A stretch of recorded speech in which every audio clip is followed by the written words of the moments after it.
शिवाजी महाराज का जयकारा हम सब लगाएंगे। मेरे साथ बोलिए, जय जय जय जय जय शिवाजी, जय जय जय जय जय भवानी। मंच पर उपस्थित महाराष्ट्र शासन के लोकप्रिय मुख्यमंत्री श्रीमान देवेंद्र फडणवीस जी, महाराष्ट्र के पूर्व मुख्यमंत्री और अभी के उप मुख्यमंत्री श्रीमान एकनाथ जी शिंदे, महाराष्ट्र के उप मुख्यमंत्री श्रीमान अजीत दादा पवार जी,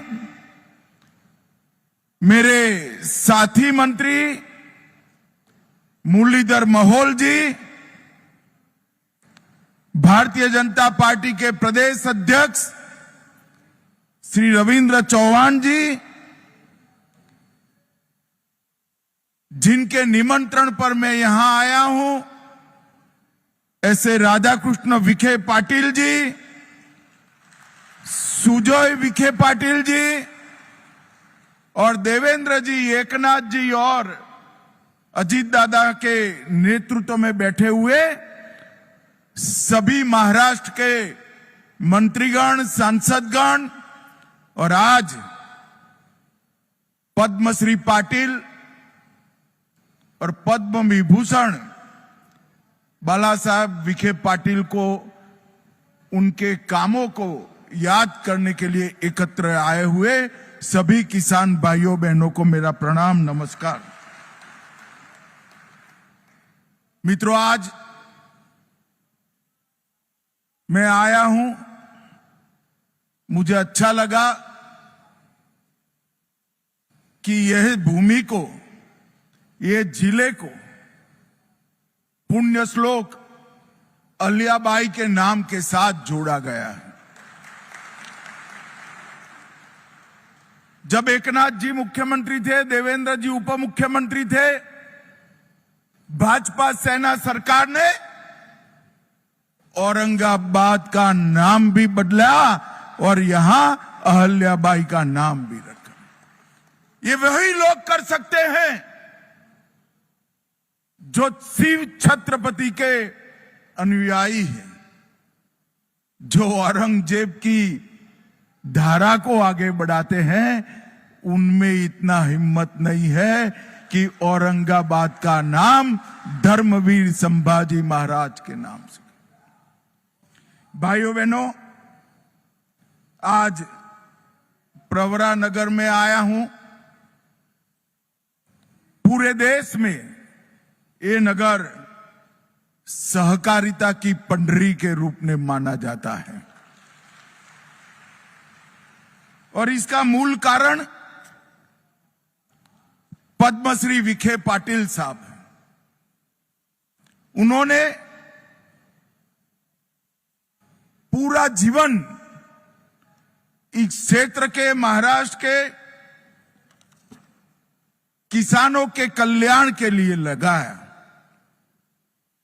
इसके लिए मैं बाद में बहुत डिटेल में बात करूंगा, परंतु सबसे पहले महाराष्ट्र के किसानों पर एक प्रकार से इंद्रदेव ने इस बार आफत भेजी।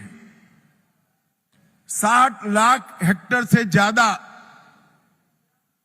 किसानों की भूमि और उनकी फसल बर्बाद हुई। वित्तीय वर्ष 25-26 में केंद्र के शहर के तहत 3,132 करोड़ रुपया हमने महाराष्ट्र सरकार को दिया है। उसमें से जो 1,631 करोड़ रुपया था वो अप्रैल को ही दे देने का काम हमारे नेता नरेंद्र मोदी जी ने किया है। और महाराष्ट्र सरकार ने भी कई सारी पहल किसानों को मदद करने के लिए करी है। कई सारे फैसले किए। 2215 करोड़ का राहत पैकेज दिया, जिससे 31 लाख से ज्यादा किसानों को मदद मिलेगी। 10,000 रुपया नकद और 35 किलो खाद्यान्न देने का भी महाराष्ट्र सरकार ने इनिशिएटिव लिया है।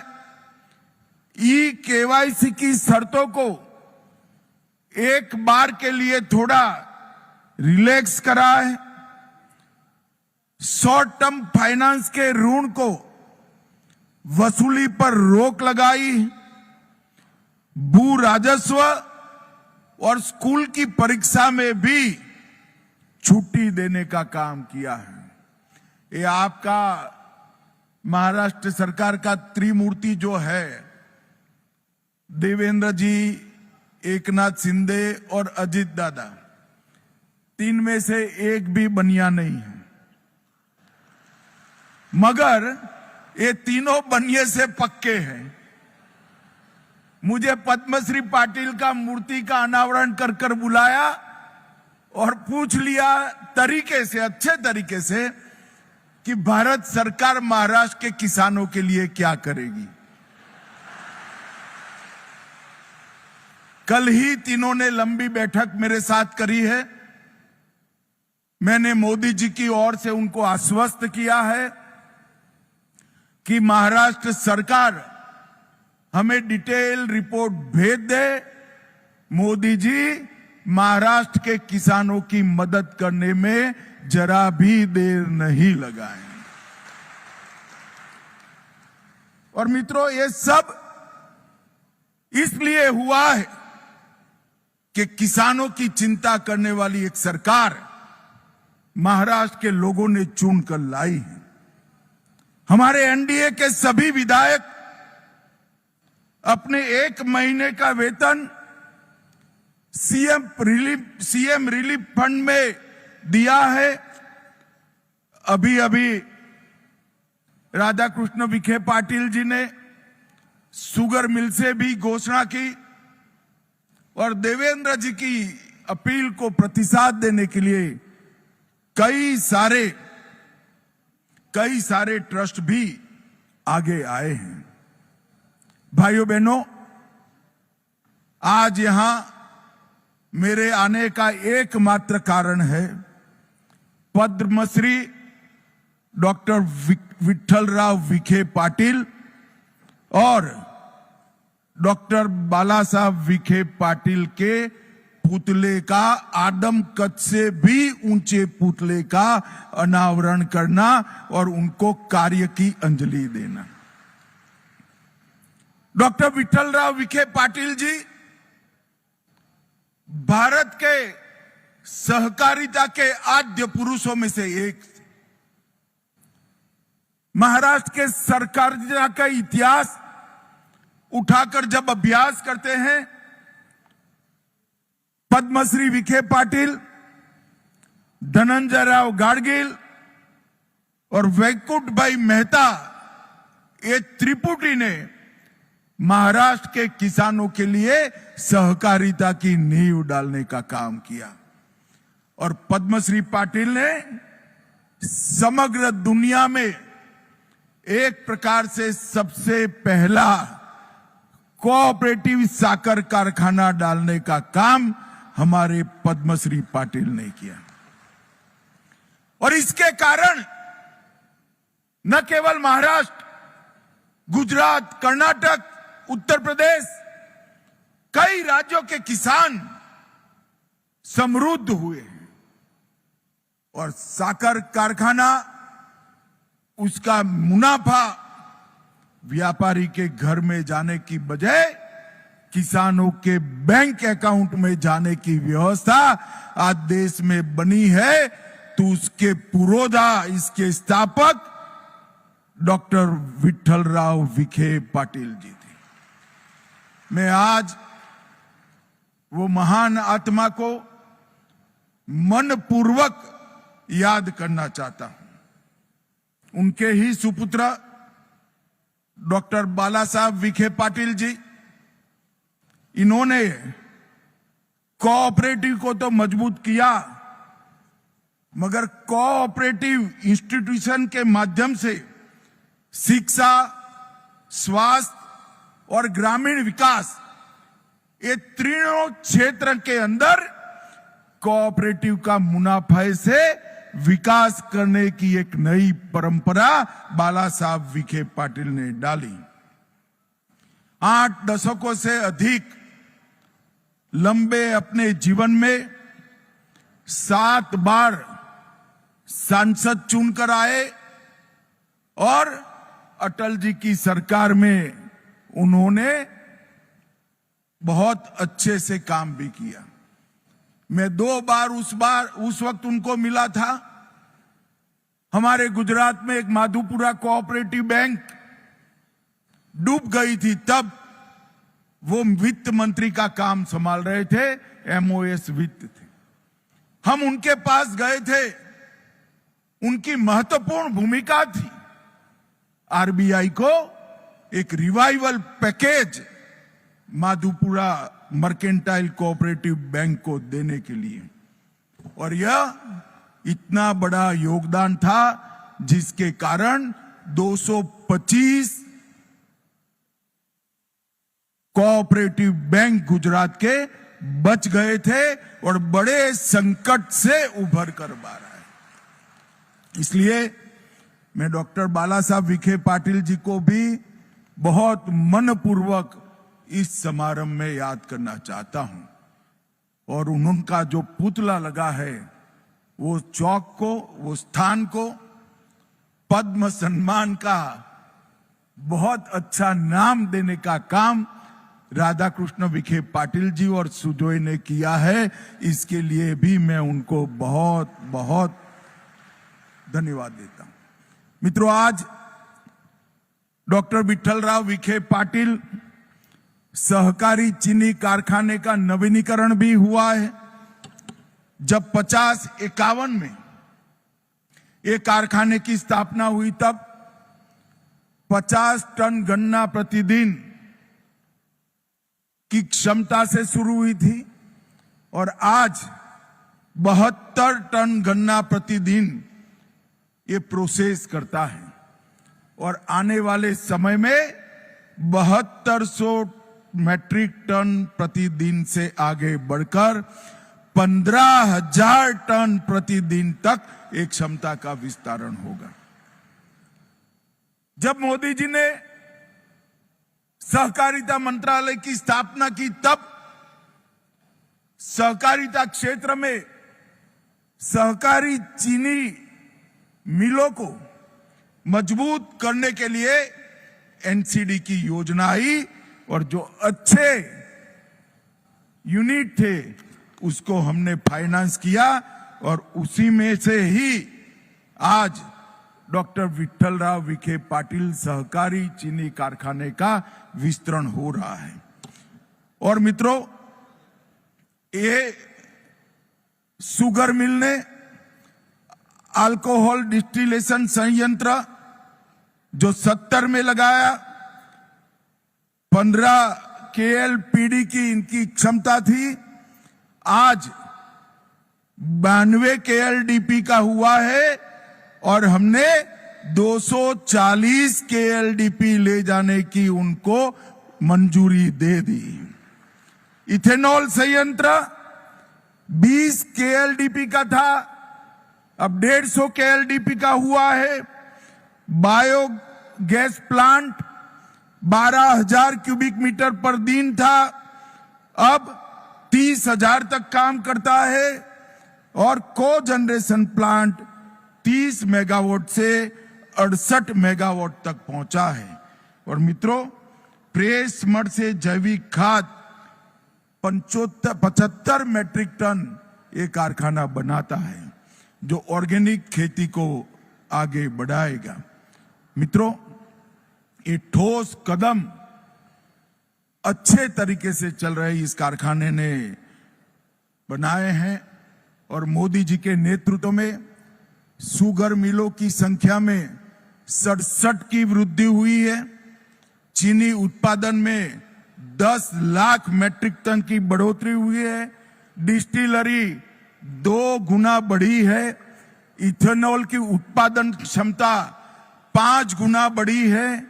इथेनॉल की आपूर्ति 10 गुना बढ़ी है और पेट्रोल में इथेनॉल का ब्लेंडिंग 20% तक पहुंच गया है। ये सभी बताता है कि मोदी जी के प्रधानमंत्री बनने के बाद हमारे कोऑपरेटिव शुगर क्षेत्र को कितना बड़ा फायदा मिला है।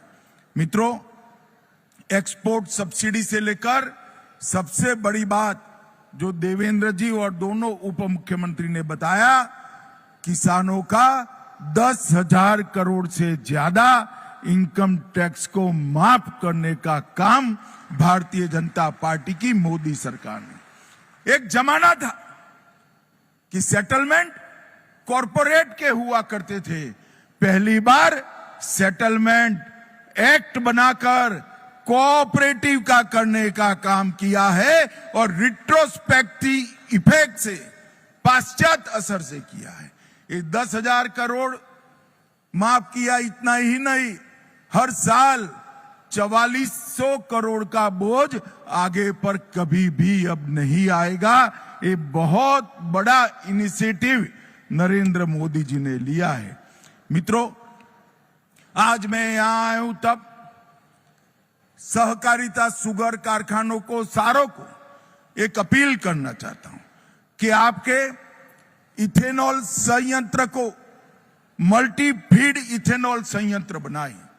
इसके अंदर सब्जियों का कचरा, मक्के से इथेनॉल बनाने की व्यवस्था और चावल से इथेनॉल बनाने की व्यवस्था भी आप कर सकते हैं।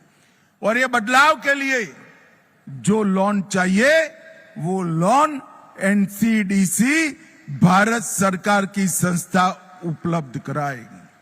और हमने सारी कोऑपरेटिव से इथेनॉल खरीदी में उनको प्रायोरिटी दिया है।